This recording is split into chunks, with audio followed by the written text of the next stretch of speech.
حضرت بلال آئے جناب عمر سے ملنے، کیسے وہ کسرا بھی آئے تو عمر خاطر میں نہ لائے، پر بلال حبشی دروازے پہ داخل ہوئے تو فاروق اعظم نے کرسی چھوڑ دی، ہاتھ باندھ کے کونے میں کھڑے ہو گئے۔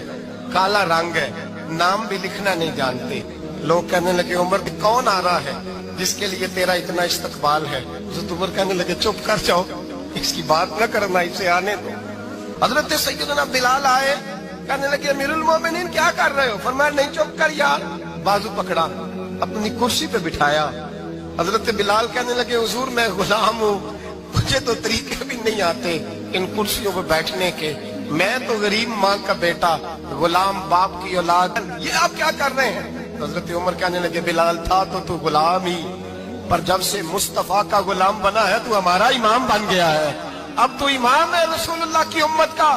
فرمایا وہ مجھے دن یاد ہے جب مکہ فتح ہوا تھا، بت ٹوٹ گئے تھے، بڑے بڑے سردار تھے، اور میرے نبی نے فرمایا بلال سے کہو کعبے کی چھت پہ چڑھ کے اذان دے، تو لوگوں نے کہا حضور یہ سارے جل گئے ہیں، کسی اور کی ڈیوٹی لگا دے۔ حضور نے فرمایا چپ کرو، بدر میں مار کھا کے اذان پڑے تو بلال، احد میں پتھر برسے اذان پڑے تو بلال، تپتے صحراؤں میں پڑے تو بلال، ہر جگہ مار کھائے تو بلال، اور آج اگر اللہ نے عزت دی ہے تو میں لوگوں کو دیکھ کے بلال کو عزت نہ دوں؟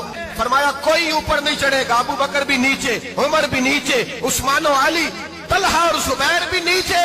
آج یہ حبشی غلام کعبے کی چھت پہ چڑھے گا اور میں دنیا کو بتاؤں گا کہ اصل عزت اسی کے پاس ہوتی ہے جو رسول اللہ کا غلام ہوا کرتا۔